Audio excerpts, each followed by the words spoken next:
చూడండి నాకల్ని నేను ఈ ప్లేట్ టేబుల్ సర్వే గురించి తెలుసుకున్నాం. ఇక్కడ ఇన్స్ట్రుమెంట్స్ అన్ని కూడా టేబుల్ మీద పెట్టి ఉన్నాయి, కానీ మనము పనిచేసేటప్పుడు టేబుల్ మీద అన్ని ఇన్స్ట్రుమెంట్స్ ఉండవు. నేను చూసాను కదా, నేను టేబుల్ చేసాము. ఇది ఒక్కసారి మనకి ఇక్కడ కావాల్సిన ఎక్విప్మెంట్స్ ఏంటి, ప్లేట్ టేబుల్ సర్వే చేసేటప్పుడు మనకు కావాల్సినటువంటి పనిముట్లు అంటే ఎక్విప్మెంట్స్ ఏంటి అనే దాని గురించి చెప్తాను. ఒక్కొక్కటి ఎందుకు ఉపయోగపడింది కూడా చెప్తాను, జాగ్రత్తగా రండి. తర్వాత మళ్ళీ ఇది రేపటి నుంచి అయిపోయింది, ఇది కూడా ప్లేట్ టేబుల్ సర్వే కూడా. నెక్స్ట్ క్లాస్లోకి వచ్చేవాడు మనం పర్సనల్ ప్రొటెక్షన్ గురించి ఎలాంటి జాగ్రత్తలు తీసుకోవాలి పనిచేసే దాని గురించి చెప్తాను నేను. చూడండి, ఇక్కడ ప్లేట్ టేబుల్ బోర్డు అంటే అందరికీ తెలిసిందే. మరి ఐటీ చదివినా, డిప్లొమా చదివినా, ఇంజనీరింగ్ చదివినా డ్రాయింగ్ క్లాసులో డ్రాయింగ్ బోర్డు ఉంది. కాకపోతే ఇక్కడ మనం ఇలా ఫ్లాట్ గా పెట్టుకుంటాం, అదే మన సమాంతరంగా పెట్టుకుంటాం ఇక్కడ మనం ఫీల్డ్ లో. కాకపోతే అక్కడ ఏంటంటే కొంచెం రోడ్ సైడ్ గా ఉంటుంది అన్నమాట. మరి ఇప్పుడు ఎక్కడ నాకైతే నేను చదువుకునేటప్పుడు అట్టుంది. మనం ఏం చేస్తాము, ఎక్కువగా డ్రాయింగ్, ప్లాన్, సెక్షన్, ఎలివేషన్ వీటన్నిటిగా ఉపయోగిస్తాం. అలానే ఇక్కడ కూడా మనకి ప్లేట్ టేబుల్ బోర్డు ఒకటి.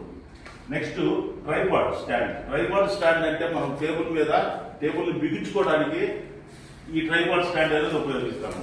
తర్వాత ప్లంబింగ్ ఫోర్క్ విత్ ప్లంబా అంటే అక్కడ చూపించారు చూడండి, ఆ యూ ఫ్రేమ్ కే ప్లంబా బిగించబడి ఉంటుంది అనమాట. అది మనం ఎందుకు ఉపయోగిస్తామంటే బోర్డులో సెంటర్ పాయింట్ గుర్తించడానికి ఉపయోగిస్తాము. బోర్డు మీద మనం డ్రాయింగ్ షీట్ మీద గుర్తుపెడతాం, అలాగే కింద గ్రౌండ్ మీద కూడా ఈ సెంటర్ పాయింట్ అనేది గుర్తుపెట్టడానికి ఈ ప్లంబింగ్ ఫోర్క్ అండ్ ప్లంబా ఉపయోగపడుతుంది.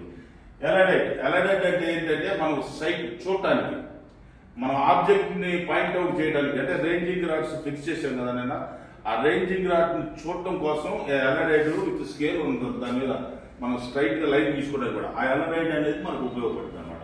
నెక్స్ట్ స్పిరిట్ లెవెల్ ఎందుకు ఉపయోగపడుతుంది అంటే మన డ్రాయింగ్ బోర్డు సమాంతరంగా ఉందా లేదా అన్నది చెక్ చేసుకోవడం కోసం, అంటే లెవెలింగ్ కోసం ఉపయోగపడుతుంది.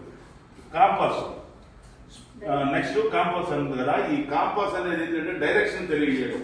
మనం ఏదైనా సరే డ్రాయింగ్ తీసేటప్పుడు నార్త్ ని పై సైడ్ పెట్టుకుంటాం, నార్త్, సౌత్, ఈస్ట్, వెస్ట్ ఇట్లాంటివి మన దిక్కుల్ని తెలుసుకోవడం కోసం ఈ కాంపాస్ ఉపయోగిస్తాం.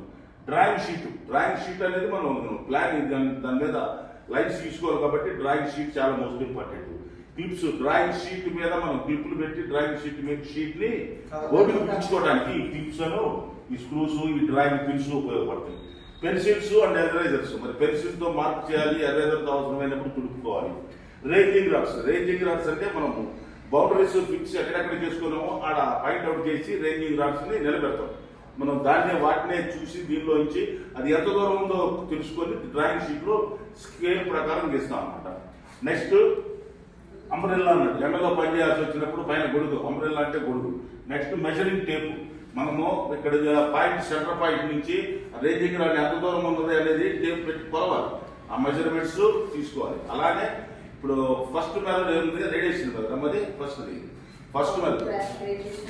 ఫస్ట్ మెథడ్ లో మనకేంటంటే రేంజింగ్ రాడ్స్ అన్ని కూడా విజిబుల్ గా ఉండాలి, మనము మెజర్మెంట్స్ తీసుకోవడానికి అనుకూలంగా ఉండాలన్నమాట. అర్థమైందా? వీటన్నిటిని ఎన్ని బాగా ఈ ఇన్స్ట్రుమెంట్స్ ఏమేమి కావాలన్నది తెలియాలి కాబట్టి ఈ 1-2 సార్లు చదువుకొని మెమరీ చేసుకుంటా ఉండండి. అది ఒక ప్లేట్ టేబుల్ సర్వే ఇక్కడ చూపించాను. ఆ టేబుల్ ఎలా ఉంటుందో, పైన ఇన్స్ట్రుమెంట్స్ కూడా ఉన్నాయి.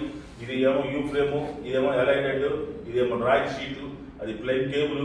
అర్థమవుతుంది కదా? స్పిరిట్ లెవెల్ ఇక్కడ లేనిదేంటి, ఇక్కడ లేనటువంటి మెజరింగ్ టేబుల్ లేదు, మెజరింగ్ టేప్ ఒకటే లేదు, మెజరింగ్ టేప్ కూడా చాలా అవసరం. రేంజింగ్ రాడ్స్ కావాలి, రేంజింగ్ రాడ్స్ కూడా ఈ టేబుల్ ఖర్చు మనం. ఓకేనా? రాసుకోండి అందరూ.